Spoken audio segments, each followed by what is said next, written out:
Thanks,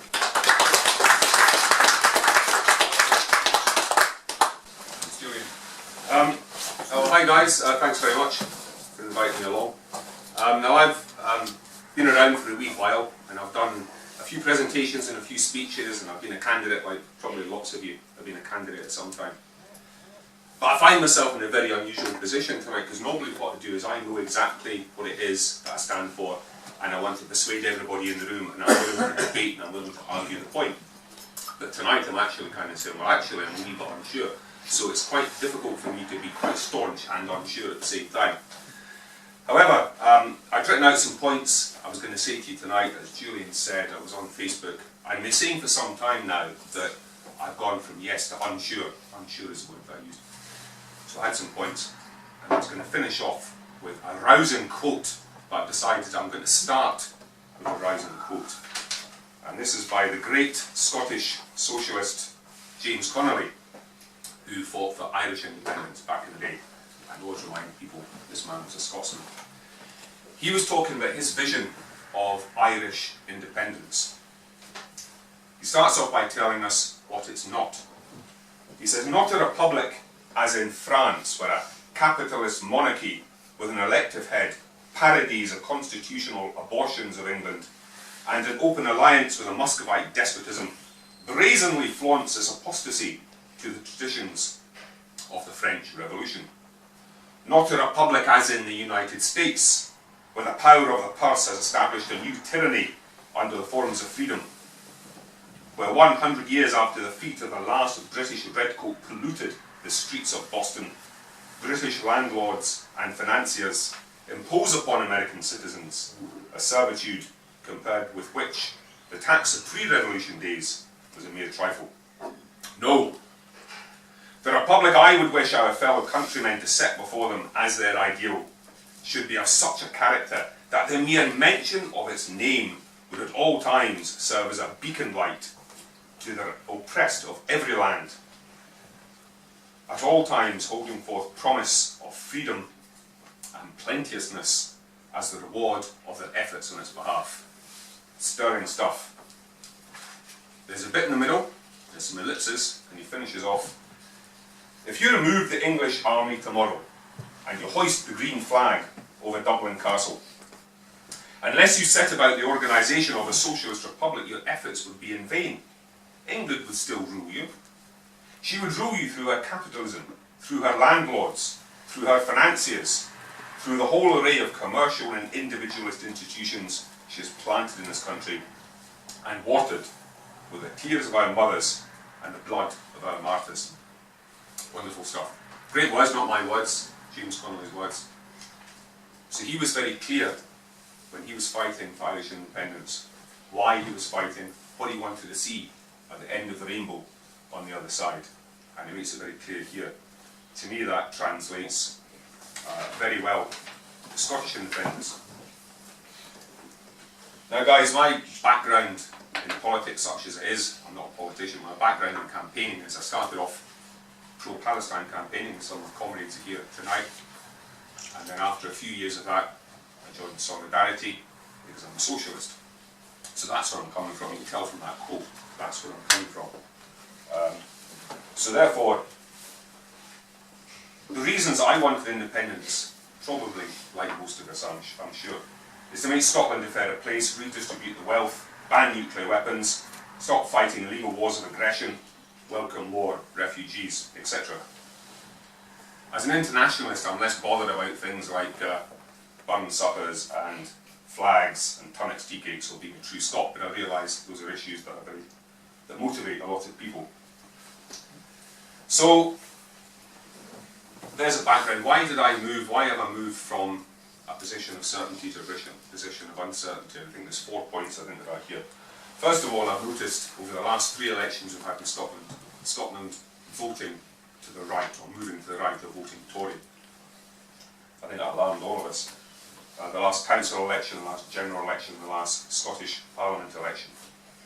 Now I know people dismiss this as unionists voting tactically. It's basically an anti-independence vote. This will get told all the time. The reason more people are voting Tory in Scotland, or more Tory politicians are being elected in Scotland, is because it's the anti-independence and unionist brigade. Maybe that's the case. If that is the case, right, it's kind of good news and bad news. It's good news that Scotland isn't suddenly producing more Tories, which is never a good idea. But it's bad news because what it means is that the undercurrent of waning of support for independence started even earlier than we thought. I'll be back. Indeed. Counterpointed to that, of course, it used to be very easy for centre-left people, I mean, I consider myself quite far left or hard left, but it used to be very easy for centre-left people in Scotland, because you look at the SNP, you look at Labour, and you see Kezia Dugdale. No problem. I'll just vote SNP. Now, we've not got Kezia Dugdale, we've got, what's his name, Leonard, Richard Leonard. And we don't have Miliband, we don't have Brown, we've got Jeremy Corbyn. So now what we've got is we've got, if you're centre-left or left in any way at all, you've got a viable alternative when you think of who you're going to vote for. So you put these two things together, and you've got Scotland, looks like it's moving to the right, and the rest of the UK, or at least the Labour Party, looks like it's moving to the left, and support for Jeremy Corbyn across the whole country is growing. Despite the fact that he faces the same kind of attacks in the media that the independence movement has always faced, Jeremy Corbyn also faces a hostile media, and yet he's filling halls, he's filling conference centres, he's filling talks.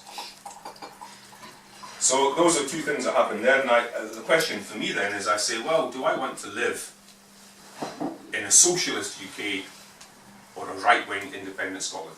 If we got independence, bang, and Scotland keeps moving the way it's moving, would that mean that election after election after election after election, we would punt up to the independent Scottish Parliament more and more Tories? Whereas down south we would have Jeremy Corbyn as the British Prime Minister introducing socialist policies. I don't expect everyone to agree, I don't expect anyone to agree with me, and I'm quite happy with that. Julian mentioned undercurrents of anti-English racism. Look, like all of us, I've got English, my mum's English, my little brother's English, my other brother's Maltese, my sister's Maltese. It's all random. I happened to be born here, my mum was English. Like most of us, I've got English family. But I grew up here with an English accent, and as I got through adolescence, I kind of tried to adopt English accent. I've seen anti-English racism from when I was a little boy, from when I was 12 in this country, and I'm hypersensitive to it. Now I mentioned Palestine, pro-Palestine campaigning. Here's the thing.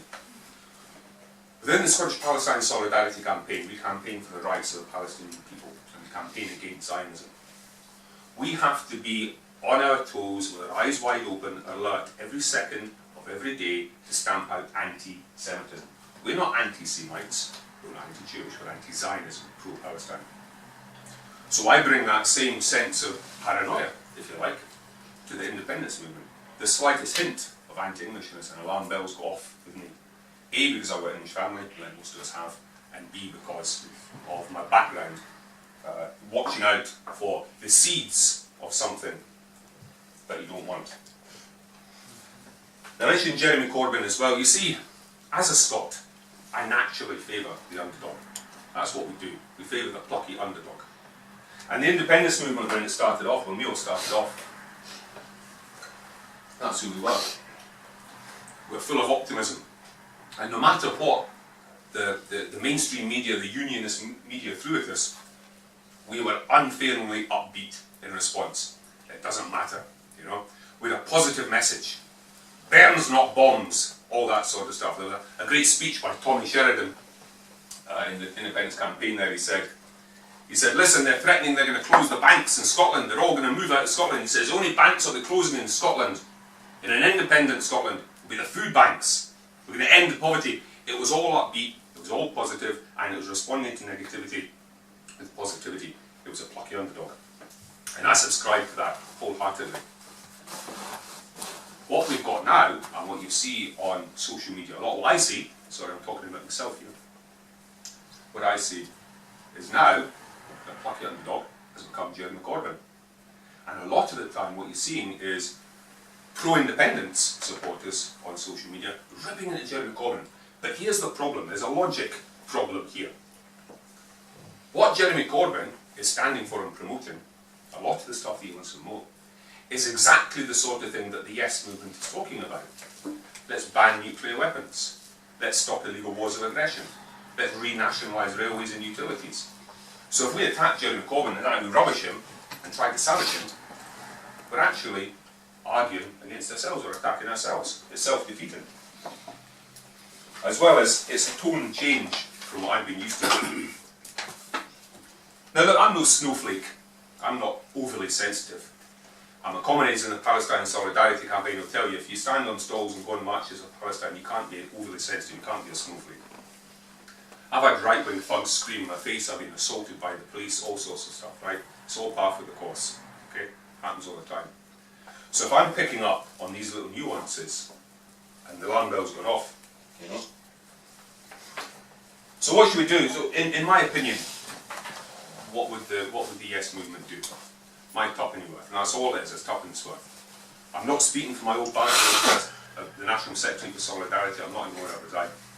I'm not speaking for my party, I'm speaking for myself. One man's humble opinion. I think we need to, if the YES campaign now went back to the same message that the YES campaign had pre-September 2014, and to my mind, I sense and I feel that it's changed. I think that we're back on the right track. It's telling the inspiring story time and time again of our dream on the other side of independence. And how many debates do we have about, well, what would happen in independent Scotland? We'll get independence first, then we'll deal with that. We'll get independence first, then we'll deal with that. That's a bit like deal or no deal. That's like, well, I'll take what's in that box, but I don't know what's in it. If I'm going to sign up for something, I want to know what it is I'm signing up for. And personally, for me, I want to be reassured that it's a welcoming, inclusive, left-leaning movement. It gives me the confidence that independent Scotland will be a welcoming, inclusive, left-leaning Scotland. So, summing up, I suggest that the YES campaign has no need of negative campaigning, mudslinging, bullying campaigns. There's so much positive stuff to say, there should be no time for negativity. The sort of stuff that Jeremy Corbyn talks about that overlaps with the sort of stuff that the YES movement often talks about. I'll repeat it.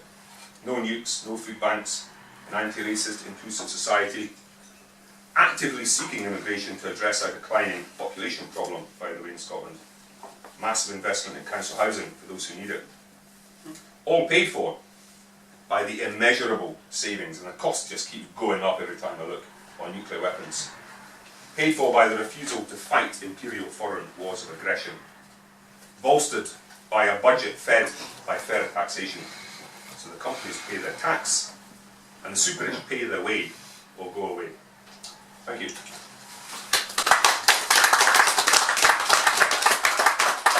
Hard-hitting points to take up there. Who would like to kick off? Julian, just a comment. Phil, I listened very carefully, and I do agree with you on most of the points you've made about what we're here and what we're aiming for. What worries me, and what I haven't noticed, and certainly around here, I haven't noticed the anti-English action that you're talking about, and that worries me. You know, I'm definitely, I've been in the SNP for more years than I care to mention here. Absolutely. I've never felt so free of that feeling that might have been there way at the beginning when I joined. Yeah. It went, and especially amongst YES people, because I don't think we notice that anymore. I mean, my husband was born in England as well. You know, it's not something that we're taking up against people. And I feel that what we're at the moment progressing with in the SNP is actually also, you know, well, we'll get back to Brexit again, but it's for the whole of Britain. I mean, we voted, in my opinion, the right way in Scotland, and I think only England now is finding out that they maybe should have been voting our way. And that's what actually concerns me, and I think it probably concerns the rest of the YES movement here. I would only disagree with you on the point that I cannot see the anti-Englishness as has reared its ugly head. I would agree with that as well. Thank you I very see much. it coming from the other side more. Well, Yes. I think we'll let Bill maybe respond to that, but then. Or whatever you want. Sorry, Julian, you're running the thing here. I'll respond. Yeah, I'll respond to that Yeah. briefly. First of all, I'm very glad to hear it. That's great. I would say that I would say two things. When I come across it both online, and I'm online quite a lot, but also from time to time, you know, face to face in real life with real people. Secondly, I would say, that's the first thing I would say. Second, I would say, sometimes it's little insidious, it's a little shoots of something. And I'll remind people that you're talking about the rest of the UK, you're not talking about England. You know, even the quote I read out there from James Connolly, he spoke about England, you know, so you could have got me on that one. You could have said that the quote I was talking about is I would disagree with James Connolly's phrasing there, but that was over 100 years or 200 years ago, whatever, 100 years ago. I think because I've personally suffered it, and I've seen my mother suffer it, and I'm extremely sensitive to it, even a hint of it, and also because, as I said, one of my comrades there, because of the Palestinian thing, the moment anyone starts talking about Jewish people instead of Israel, immediately nip that in the bud, correct them, none of that pal, and then any more of your nonsense and you're expelled. So, listen, like I said right at the very beginning, one man's tuppenny worth, and I'm talking about my perspective, my experience. And especially encouraged to hear you say this, that you did used to see it and now you don't. So it's not that you're blind to it, you know, it's not that you're blind to it, it's just that it's decreased. That's what Yeah, you're most definitely. I mean, You want so to- long ago we were called Tartan Tories, but I'm talking about 40 years. I have. I've got Ian, then David, then Sandra. That'll do just now, Fiona, and then. It's just a quick one on the English bit. I feel the bubble that we're in, the Facebook bubble, the SNP bubble, there is a huge anti-Westminster, and that's been perceived as being anti-English. That everybody hates Rees-Mogg or Theresa or Boris or whatever, Yeah, and quite right too. that has become anti-English. And I don't think it's the same thing. I think it's a dislike of the Westminster as a parliament. Sure. Well, sometimes, Ian, I think you could well be right. You could well be right. Personally, me, if I was a president of Scotland in charge of absolutely everything, what I would say is sometimes people might be wanting to express what you just said, but the language they use, they by mistake start banging on about England instead of banging on about Rees-Mogg. So maybe in their intention they're not racist, in their intention they're not divisive, but the language you use is. If you, I always got a background in anti-racism, a director of an anti-racist charity for years. What you permit, you promote. So I might say something by mistake, and what I say is not what I mean. I should be corrected at the point that I say it, so it doesn't happen again. That's what I'm saying. Okay. David? Thank you. First point, the quote from James Connolly about England, in those days he meant Britain. Yeah. That's the two are synonymous. Yes. So he wasn't saying the English, he was saying the Brits. Second thing about Jeremy Corbyn. Jeremy Corbyn has been hyped by the left as the great saviour, and may well be. So at the next election, although the polls don't bear it out, he could be Prime Minister.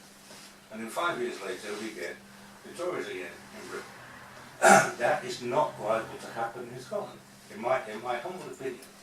We might get a nationalist, soft left, middle of the road first government. We might get a left-wing government after that. We'll get the ping pong between sensible things both on both ways. I think the left-right split is a result of being in Westminster. If you look at the continent and look at the Scandinavians, they don't do this very much, but they do something more nuanced than that. But mainly they think about what's best for this country, and that's what I'm looking for. I'm not interested in left and right. I don't identify with either side.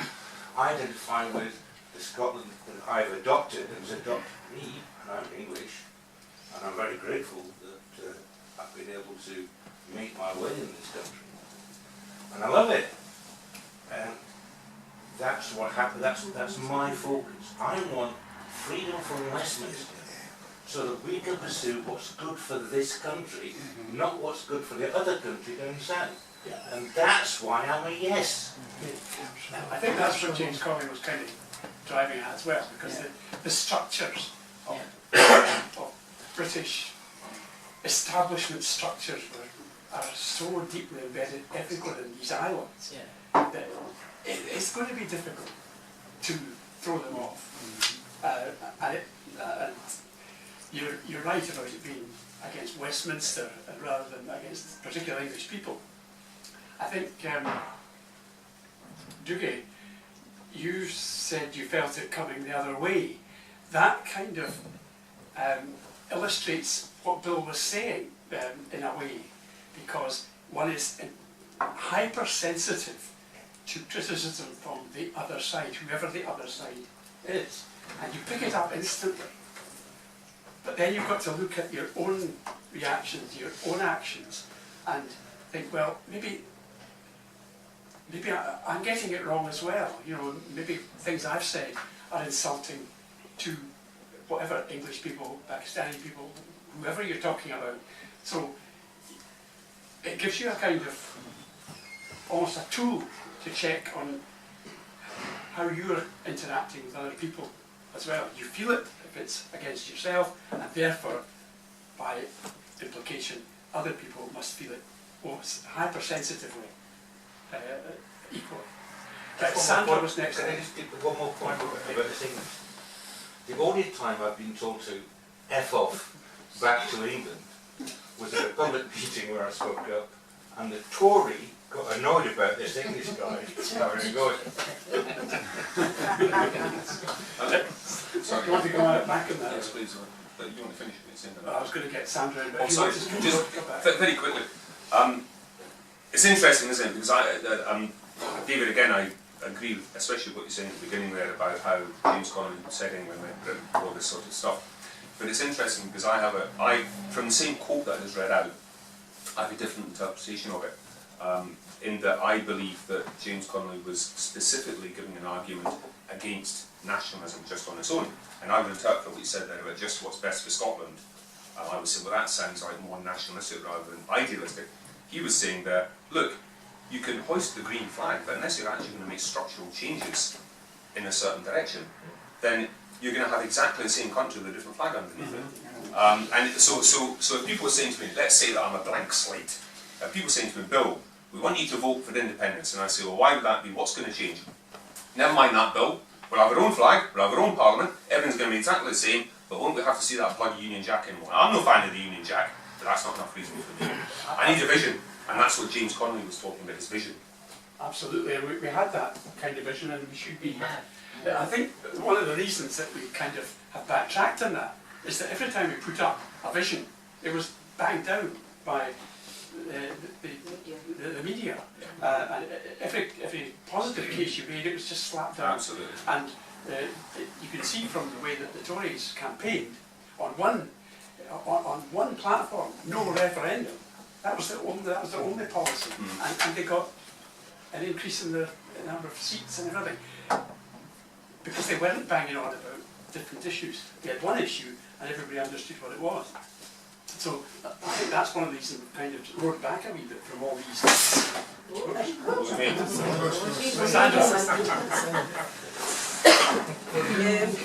No, I've got a couple of points. About moving to the right, I think a lot of people are, especially younger people, are disillusioned because we're now into the third election and what's really changed. So they're maybe not voting so much, and the people who have been stimulated by the thought that independence is going to get them, they've been stimulated to vote. So I think that's one of the reasons. Also, a lot of what you're saying about people who may be moving to the right, I've actually heard people who are my age and slightly older say that Ruth Davidson's got some good ideas, but they wouldn't vote for her because she's a Tory and they remember Thatcher. So I'm in the age group that's getting to the end of when we remember Thatcher. So she's going to be a distant memory. She's going to be back in the old days just shortly. So we need, what you're saying about young people, we definitely need to get a hold of them and make sure that they're banging the drums for us, do you know what I mean? Because they're the ones that are carrying the can. One thing I'd also say that is a terrible thing in society is poverty porn, Channel 5, just never watch it. It's absolutely disgraceful, because what they're doing is they're implementing a change within society around the vision that if you're on benefits there's something seriously wrong with you, you're a money grab and get. And that's not actually the case. I've been on benefits and I've eked out an existence with 4 kids as a single parent, and it's nothing like what you see on the telly. Absolutely nothing. Poverty is just... Anyway, so that's kind of my left stuff, my right stuff. And when it comes to anti-English racism, a week after the referendum we got back from Benidorm and we went to a YES event, and it was kind of just to say to everybody, well, it could have been a celebration or it could have been what it was. And we were at the event, my partner's got an English accent because she was brought up in England. She was born in Scotland, brought up in England. And our accent's not too bad, it's a Yorkshire accent, it's not so bad. But we were at that meeting and a guy walked up to her in a crowded pub and said, it's your fault we never won this. And she was minding her own business, buying a pint, and a random person came up and said that at a YES meeting. So it is out there. Maybe it's just where we are, we don't see it, but it is out there, absolutely. And a lot of people, from what you were saying before, a lot of people think, oh, it's the English, it's the English, it's the English. That needs to be tackled, but a lot of people don't know how to stamp out that little bit of racism that's coming in. If we can get on top of that, that would make a big difference, but if we're just going to let it ride, I mean, and it's in all walks of society, it's talking about every member of different communities, we really need to have a focus on how are we going to stamp that out. Do you know what I mean? Is there a workshop people can do, or is there somewhere where you can go and learn about it online on how to say things to people that stops their argument in their tracks when they're being slightly racist? Because they don't think they're being slightly racist, they just think they're making an argument. So, but yeah, it's what you were saying before about the Indie dream. That needs to be a positive, real dream, because we didn't want to just stagnate. We want Scotland to be massively inclusive. That was my point. Thanks very much. So, you know, I was a director of Fray 5 for many years, well not for many years, for a few years, three or 4 years I think so. Anyway, we used to do these workshops, and you go out to like workplaces and they'd hire us to come in and speak to the staff about racism, accidental racism. Nowadays, of course, some of you guys, you're my generation, some of you might be a bit older. In the old days it was considered correct to use the P word, you'd shorten Pakistani, and that was okay. You maybe talk about going for a Chinky instead of a Chinese. Nowadays most of us know, you know, that just don't do that. But then you'd always get people that say, but I don't mean any harm by it. So the story we would tell is, right, you go on holiday, Benidorm, you away at Benidorm, you come back, you've got sunburn, sorry. And then when you come back, your pal comes up to you, don't mind David, he says, how you doing? And he slaps you on the back. Now you got sunburn, I didn't mean to hurt David, I didn't realise. So I slap him on the back, how you doing? And he jumps out of his skin. And he's angry with me, and he says, what are you doing? Maybe he swears at me. He explains to us, I didn't mean to hurt you, David. He says, well, you bloody well did. Now, first mistake, okay. If I see him then at lousing time, going home time, and go up and do the same thing again, right, there's no excuse. So a lot of the time, people may say things, they don't mean any harm by it, I get that, especially older people. You know, they'll say words or come out with little prejudices. The first time, that's a buy, if you tell them. The second time is not, you know. And by the way, everything you said, I was also brought up in England, I was born here, I've also been on benefits, I've also been on poverty, so everything you said really resonated with me. Thank you for that, Sandra. I hope it wasn't at one of our YES meetings. No, definitely wasn't here to say it's not this one. I think Kath was next, and then Heather. Yeah, what you were saying about Jeremy Corbyn, I totally agree with you. He does have a lot of good ideas that are resonant with what we want ourselves. But in saying, if Britain as a whole has Jeremy Corbyn as the Prime Minister, I still wouldn't want that. I would still rather be in an independent Scotland, because we still have to deal with the House of Lords. We still have all our resources taken from our own country, taken down to the southeast and used there in whatever way they want to use, and put in Tory back pockets, etc, etc. And Labour's pretty good at that as well. With tough fracking, there's so many things that as an independent country we can cut out, and we can use that to make it better for our population. So I do not agree with saying that you would rather live in Britain under Jeremy Corbyn. Well, Jeremy Corbyn was for many years. Now I don't know if I get this right, but around he was the chair of CND and he was vice chair of Stockport Ward, or the other way. But he was high up in both of them for many years. He's ardently anti-Trident. He's just as anti-Trident as anyone. It's not. It's party, isn't it? Information from absolutely. I had a big argument with a bloke. It's actually in the Communist Party of Britain, but it's kind of affiliated to the Labour Party. It's kind of the hard left bit of the Labour Party. So I had a big argument with this guy. His name's Tam Kirby. You probably know him. And I was saying to him at the time of the vote against action in Syria, bombing Syria. And I'm saying to him, what's Jeremy Corbyn up to? He's giving his people a free vote, and he's got that tube Hilary Benn. His father will be bubbling in his grave. That tube Hilary Benn, he was a defence secretary voting for it, and Jeremy Corbyn voting against it in the House of Commons. What's he up to?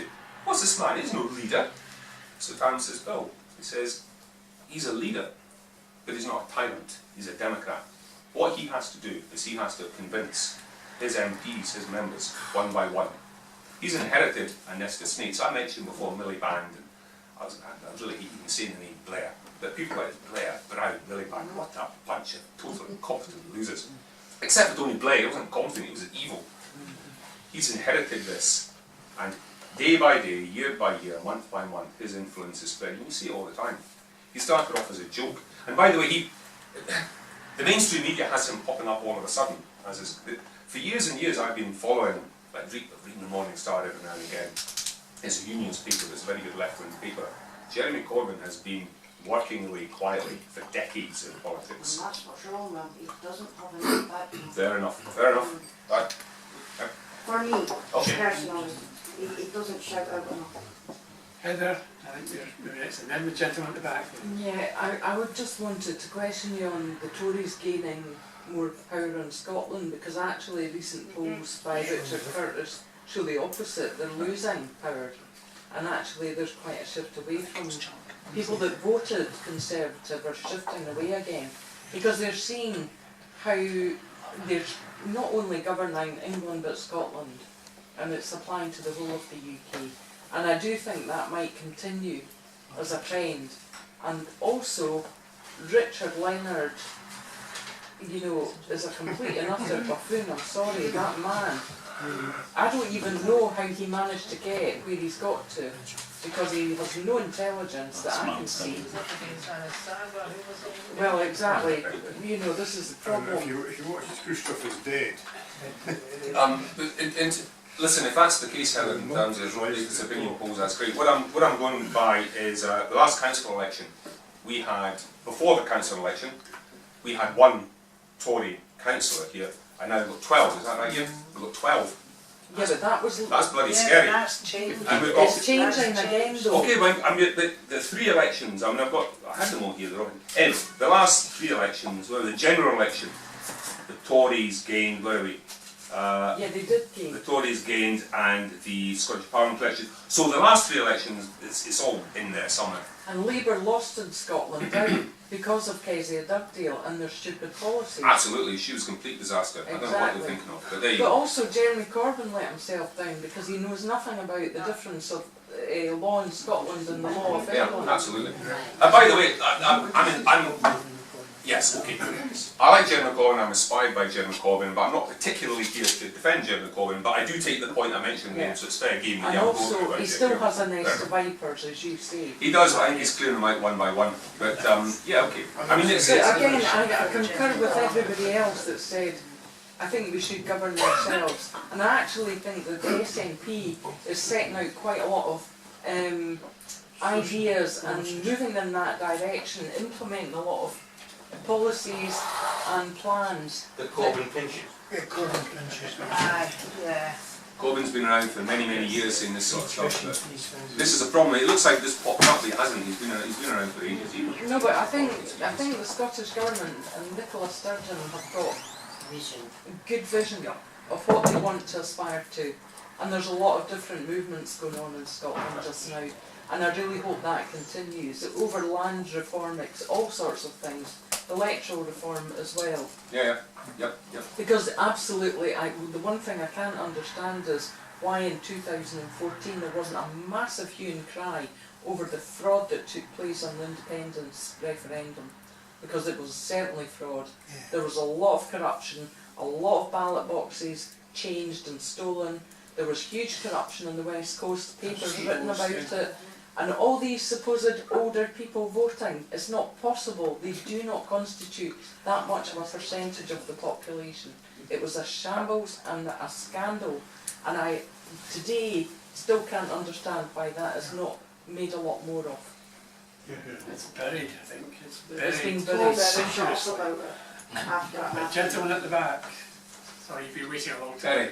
I was going to raise some of the similar issues as Heather. But I want to add that I think the way it's going, Scotland is going to end up independent out of necessity. And the Tories are just a one-issue party.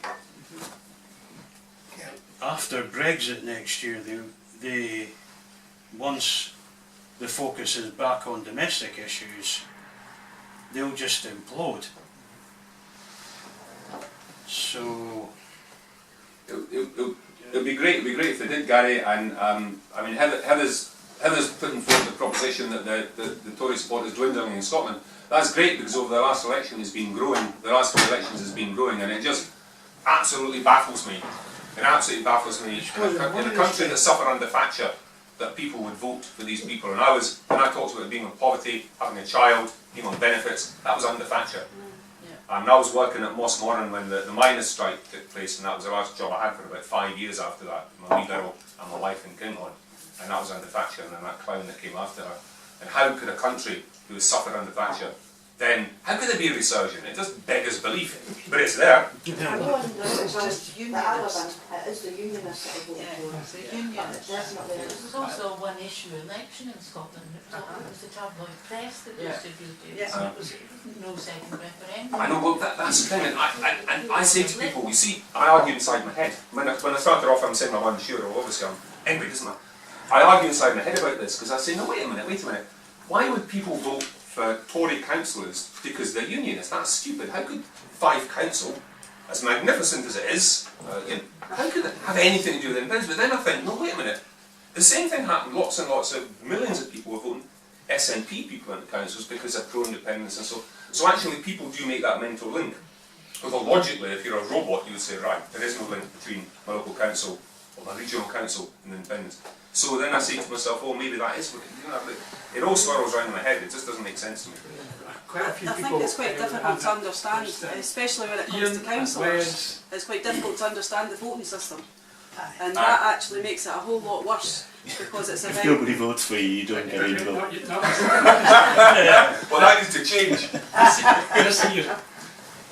Yeah, you said you like Jeremy Corbyn because he's leading the country more left to the centre left. And yeah, I would agree with that. I've been a socialist since I was a teenager, trying to think of a socialist and have socialist ideas. And when Jeremy Corbyn became the leader of the Labour Party, I had high hopes. I really did. I thought, great, this is brilliant. This guy's a lefty, right? What the old term lefty was. And we very, very soon disproved that, because how can you defend a guy who becomes leader of a party but refuses to vote against the Conservatives in many, many things like austerity, for instance, about funding, how to stop, and how the Scottish Government having to take money away from other needy causes and have to mitigate austerity in this country. So I just can't understand why anybody would, and why have Labour imploded in Scotland? Because they haven't had any leaders, because their messages are fragmented all over the place. Absolutely. They say one thing and they do the complete opposite. Yeah. As is the Tories, as the Tory MPs have done anyway in this country, going to support the government of London after they said they wouldn't. So I'm really disappointed in the Labour Party. I mean, a Labour Party that stood up against this Tory government, I would have applauded them, but they're not, and they're a disaster. Yeah. They're a disaster for Scotland. And the last thing is, Jeremy Corbyn does not support the Scottish vote of 62% to remain in the EU. Corbyn is a Brexiteer as far as I'm concerned, and he is not, he instrumentally could stop the Tories in their tracks right now down in Westminster, and he's refusing to do it. He's supporting this very, very small minority. The people voted, okay, they voted, but I mean, that was very, very small, and they voted because of misrepresentation, blatant lies, which they've acknowledged the lies. 350 million a week or whatever it was. Yeah, right. So, no, now he's not prepared to change anything. And if that man stood up tomorrow and said, I'm going to fight the Tories, I'm going to do A, B, C, D, maybe I'd have respect for him, but he wasn't. He was actually anti. Yes, that's right, he was a Brexit, sorry, yes, I'm remembering. He was coming from the Lexit point of view, which is a socialist point of view, which actually opposed to the European Union for completely different reasons than those thugs in UKIP. So yeah, right, sorry, so he was originally Brexit, right? Oh, well, Lexit, sorry. Les, then Andy, then you. Okay. Right, thanks. All I'm hearing is so much negativity in the room about what's going on, and I think there's a couple of things that I would like to just give you some vision and give you some encouragement back again, Bill. Thank you. Because you're obviously in this wavering sort of condition. And there's a couple of preambles, if I can just mention. I think one of the problems, and this, I haven't got to your point yet, but one of the problems with this supposed racism is that when there was an analysis done of the voting patterns, it came out that the Home Scots had voted for independence, and the people from elsewhere in the UK had actually voted the other way. And I suspect that a lot of people feel aggrieved about that. So my own view on that, the general point is that past analysis of what went on in the independence referendum is not helpful, because picking up your general point that you can innocently say something, slap somebody in the back, and the effect is the complete opposite of what you're intending to achieve. So I'm dead keen to hear all this negativity just put in the bin and gone away, and we then start thinking about where do we want to go and what do we want to do. And the magic word was mentioned by my friend on the right here, and he said hope. Hope was the key theme of the independence referendum. Yes. And for some reason that word has almost dropped out the lexicon. We're not mentioning hope. And when I think of some of the things, there are so many things actually evolving in the world today that we have really got to latch on to a lot of these points. And the sort of thing that I'm thinking of, and they're slightly obscure, but it's been highlighted not so long ago about, let's take for the most obvious example in my mind in the last few weeks, is the Arctic. Things are happening in the Arctic, right? And there was, if you picked up on Leslie Riddoch's recent articles, she had been up to the north of Norway. Which country came to the Norwegian Convention in Tromsø or wherever it was? It was China. And what was China thinking about? They're thinking about the fact that as the Arctic ice melts, there's going to be more opportunities for transport between East Asia and the West. And they are making a big play about that.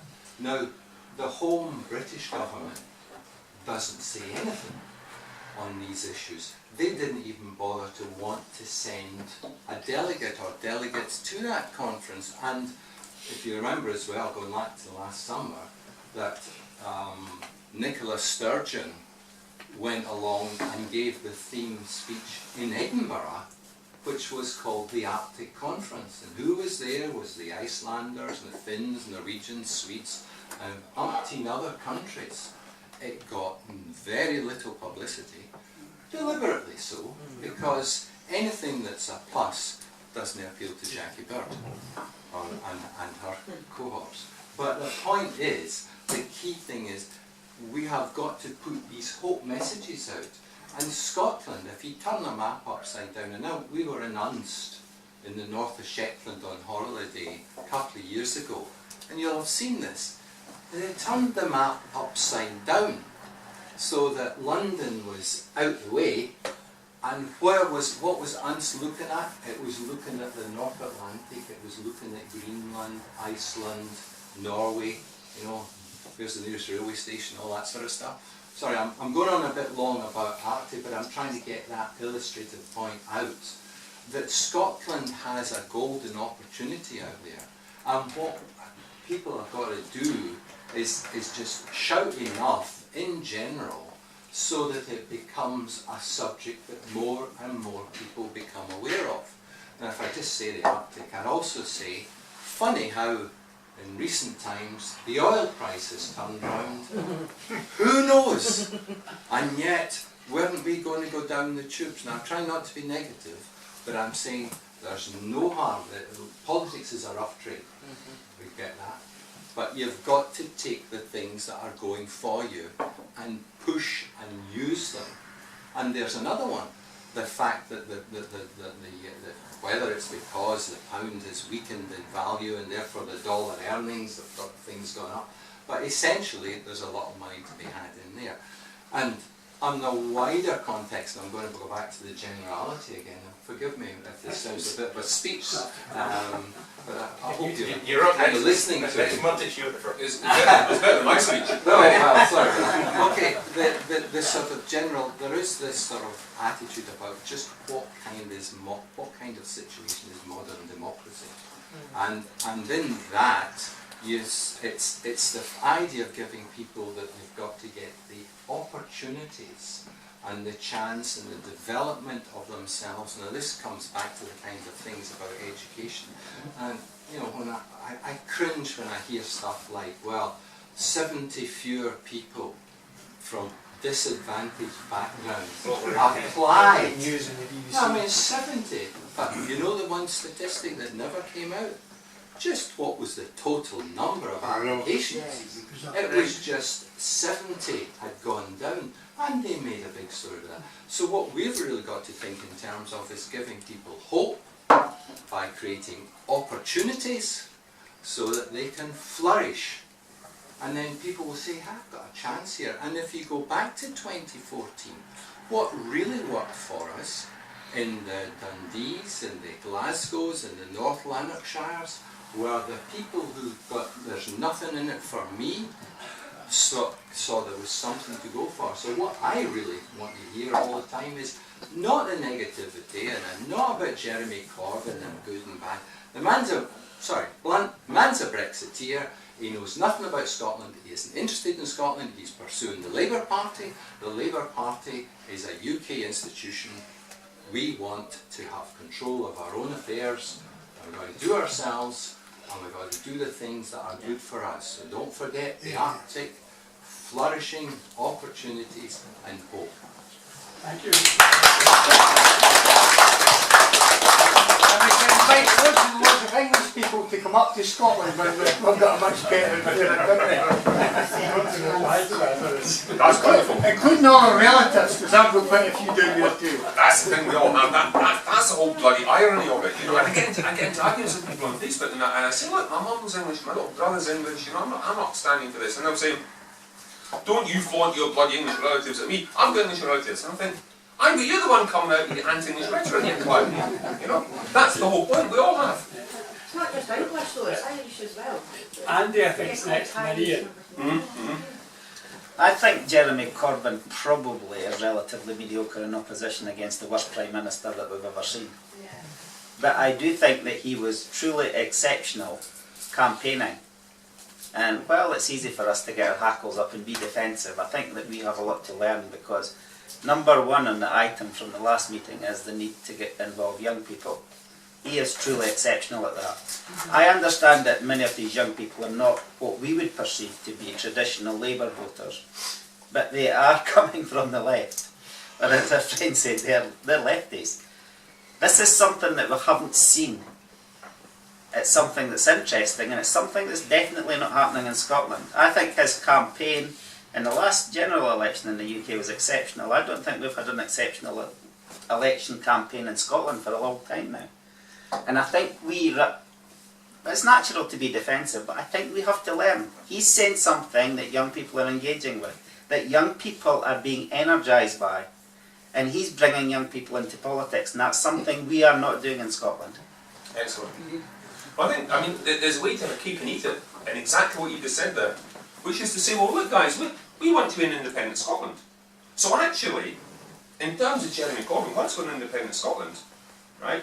We've got a choice. Who would we prefer? We're independent. We no longer have the right to vote for who goes to Westminster once we're independent. But we might have our own personal preferences. So we could be saying, well, actually, given the current crop of UK party leaders, once Scotland is independent, we would probably prefer, out of all of them, to work with Jeremy Corbyn, because his values align more closely with what the Yes movement wants. So there, right away, you've got your cake and eat it. You know, he's not competition. And then what you're doing as well is you're drawing that line at the Scottish border and saying, we're Scotland. We're looking ahead and speaking as if we're independent. Therefore, Jeremy Corbyn isn't a threat. He's a potential ally. So, fine, good on you, Jeremy. Those things that you say, whether you copied us, whether we copied you, whether we both come up with the same idea at the same time in different rooms, they're the same ideas. So, that way, you harness a lot of support from Scottish people, or people in Scotland, Scottish voters, just like you said, who are inspired by Jeremy Corbyn, and you reel them in for the Yes campaign. That sounds like a plan. Don't you think Scottish Labour gets in the way of that? Scottish Labour is a complete disaster, and I completely agree. I mean, people have said, and you're absolutely right, is you look at them and you think, what? You know, I had high hopes of Richard Leonard. I've actually stopped watching the television news and the things at Scottish Parliament, because it doesn't First Minister question, thank you. But people tell me he's really, really bad against people. So it's exceptional. So is Alex Salmond, exceptional. But compared to the dross, let's just be rude here, compared to the dross who are his predecessors, then he's got to be better. Although, what do I know? I don't actually watch it. No, he's I'm amused by the room. Bill, you talked about being a Democrat and whatever, but everybody's got their version, and nobody's prepared to take the view that maybe the Conservatives run the next Scottish Government after independence. Could you cope with that? No. So you're not being democratic. Yeah, I can cope with that. Well, no, if they won the most seats, so if everybody else, if Labour, because of all the things you mentioned, aren't viewed as electable, and SNP collapses for whatever reason, and the Greens don't rise, if that right-wing surge continues, and Scotland's people choose to have a Conservative Parliament, are we not happy with that? Not happy. So you don't want independence? Yeah, fair. But it has to be what the people want. And during their independence, I've never said this to anybody, I told a Conservative person that they may run Scotland in the future. Yeah. Because they may. Because if everything else falls apart, if people are saying I could never vote Labour despite being a socialist all my life, in the present condition. And that's gone from being that bigger party to this bigger party, and not quite as far as down as Bill, but it's shrunk all off. You never want to sink to my level, pal. We have to accept that the people decide. We can't say we'll only have independence if it's a socialist version of independence. I think the parties would kind of change a bit. Yeah, the point is, you would not have a Scottish Tory party similar to an a Westminster Tory party. There'd be more, Scottish. Yeah. And they wouldn't keep Cowtown to further their career in So it England. might not be that bad. She said it. Well done. She said. You know, thanks, Ian. The last thing first, if you had a Conservative Scottish government in independent Scotland, I suppose what they'd be wanting to do is they'd want to reverse the situation, so they'd want to do what the SNP and the Greens want to do, which is they want to take us from not independence to independence, whereas if we had a Scottish government, which was composed of Tories, they wanted to bring us back into the UK, would be my guess, because they're the Unionist Party. Right, Ian, I hope that makes sense.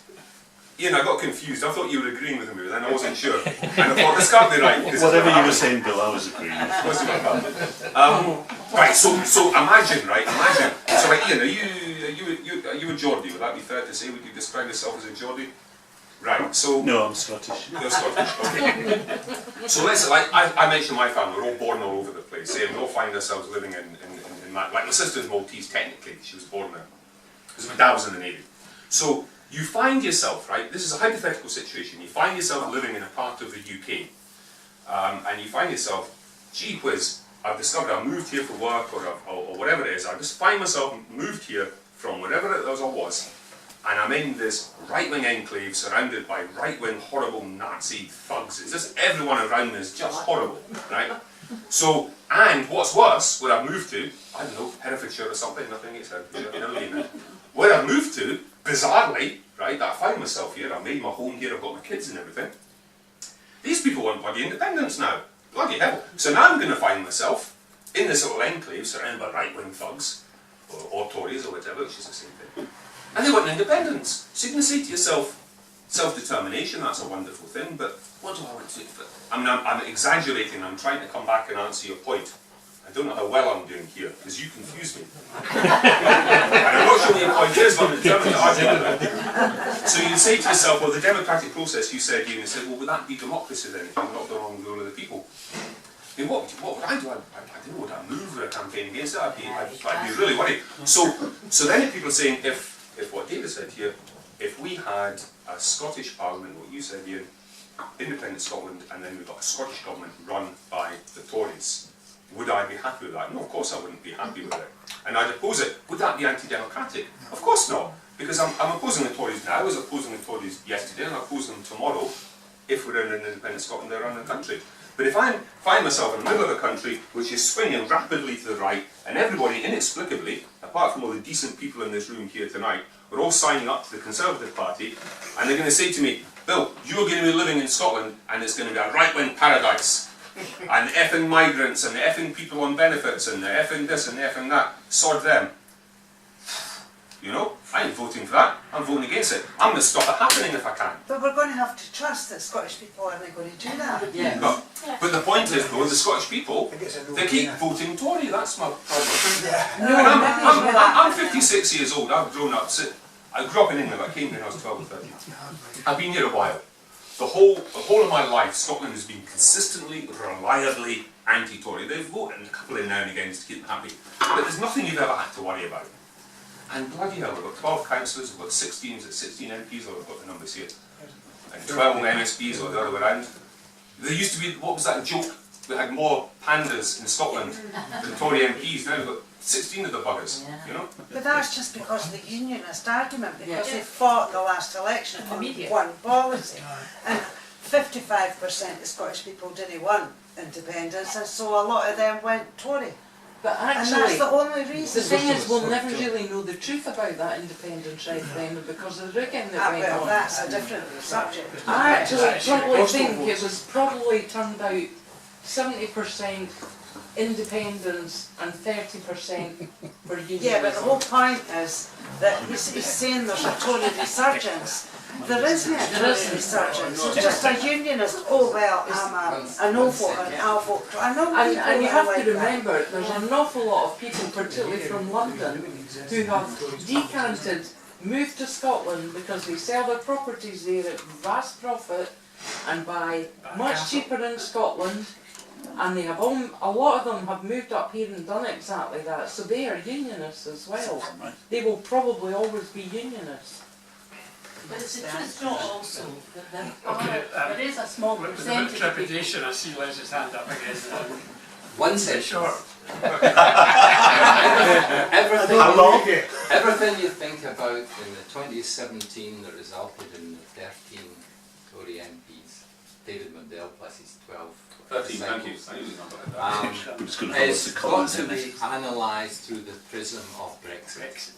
The people who have got very different political views wanted to reinforce the Brexit message, and that's one of the big reasons why Aberdeen and Moray and all that thing, the way it is it won't happen again.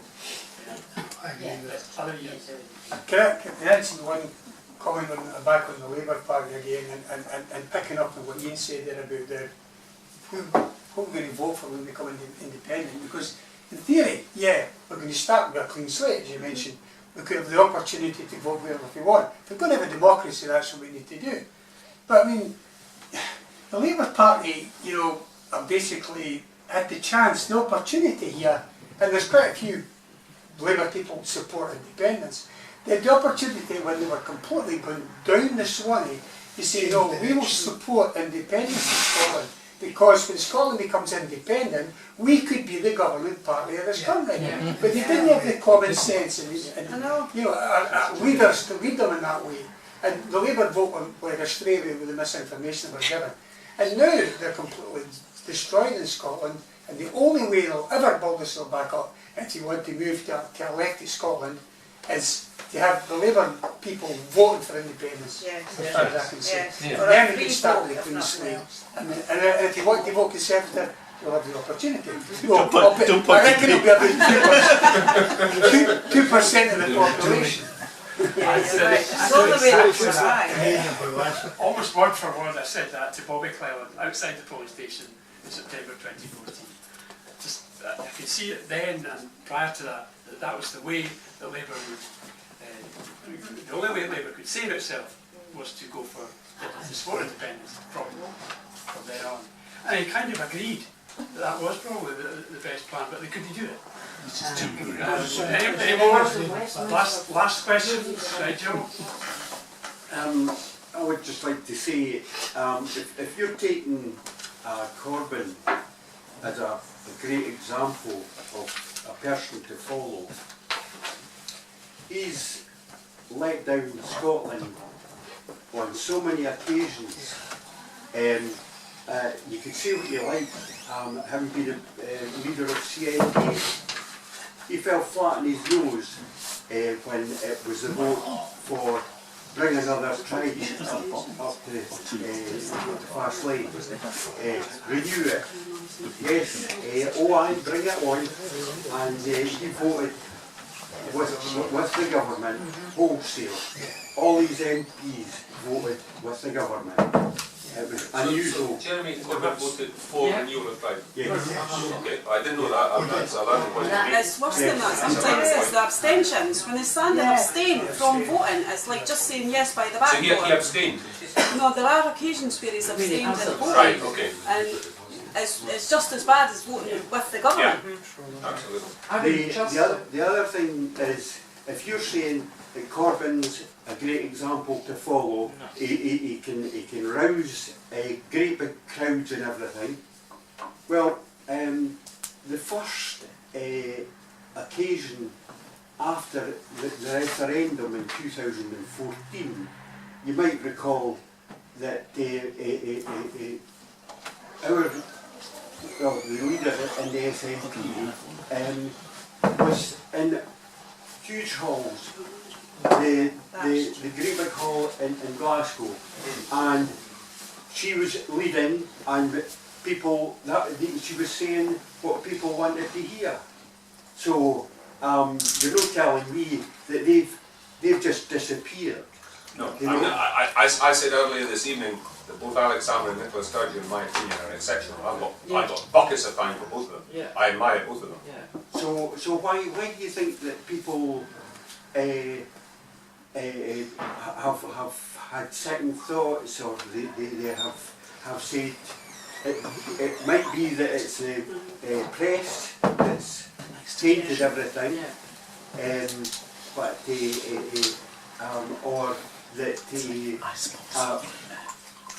Ruth Davidson is getting away with murder because she's never getting a question put to her, and any of the Conservatives are getting away with murder because they're never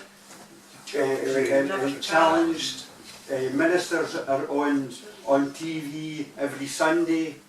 The BBC is boosting them up. Let's encourage the Conservative government at every turn, and didn't block them. Didn't ask a difficult question. didn't ask them anything like that. No,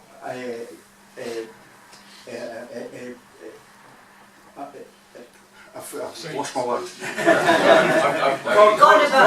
We'll get the drift, Jim. Corbyn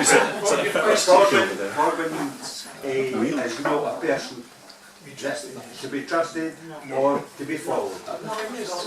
It's maybe not a binary choice. I mean, listen, when I say I've got a lot of time for Jeremy Corbyn, that doesn't automatically, it's not like a toggle switch, you know, when it's either on or it's off, a light switch. To me, there's a number of people in Scottish politics, or in politics, sorry, that I admire. You've got Andy Whiteman from the Greens, as land reform was mentioned.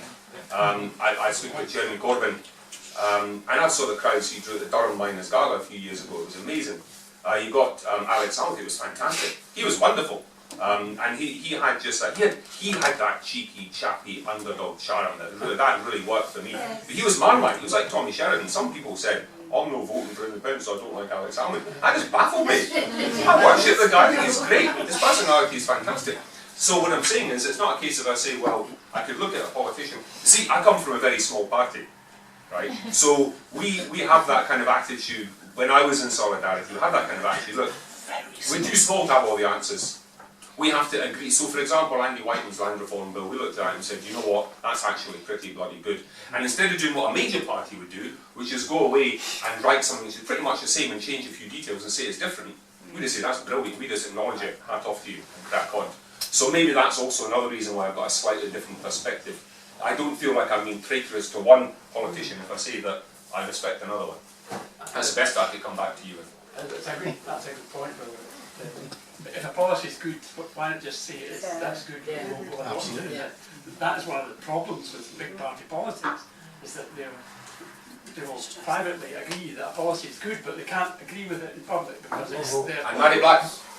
Sorry. I couldn't miss that out. Can I ask a last very, well, I think it's the last question, but a very simple, straightforward question. How did it turn out for Ireland? They looked to me like an awful lot of flag-waving nationalists on Sunday on the television. I happen to know by pure happenstance, because I know next to zero about sport, that you're talking about the Six Nations rugby thingy.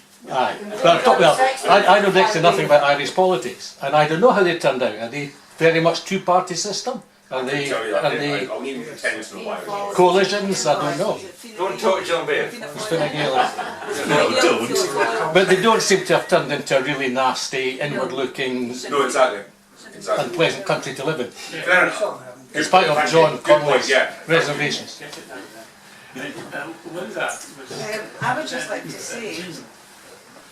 I would just like to say that if I was English, I would probably vote for Jeremy Corbyn because I'm left of centre, although I'm not wildly left.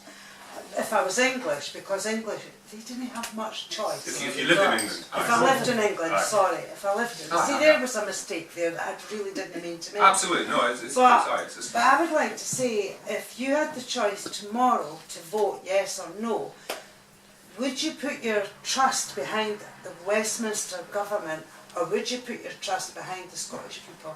That's my whole dilemma, is I'm wavering. So you're actually considering trusting the Westminster government? I could probably consider doing that thing that Sandra finds so repulsive and abstain, which would be not to vote. If I had to vote, if a gun was put to my head and say, you've got to make a choice, yes or no. That's why Solidarity is down there, No, well, guys, I resigned from Solidarity for completely different reasons. The left comes out with stupid policies and then yes. run down on abstain. Be a man, vote for independence and let. Very, very rarely abstain. The hard left. Jeremy Corbyn abstains all the time. Generally speaking, the hard left, Solidarity, my ex-party comrades, and actually I used to be the National Secretary of Solidarity, my pal Craig is now National Secretary. We're actually known for the exact opposite and being very dogmatic and banging the table and none of this abstention pish. We tend to know our mind and we tend to shout it very loudly. And on things like poverty, on things like immigration, on things like anti-racism, I still know my mind, I still bang the table and I still shout because I know exactly what I believe in. Guys, I would hate to do my former party a disservice. I resigned from the party for reasons nothing to do with anything we're speaking about tonight. I've got no grudge on my party. If I am standing here talking complete pish, like you say, pal, I am talking complete pish. My name's Bill Mair, and I'm a free radical, I'm an independent socialist, and it's not Solidarity's fault, okay? I'm the idiot. That's all I want to say. Thank you, pal.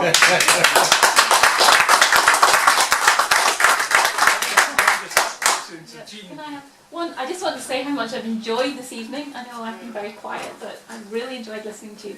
And I'd love to ask Bill whether we have moved you even a smidgen towards yes or no. Listen, I've had a great time tonight. Thank you very much, and it's inspiring. It's inspiring.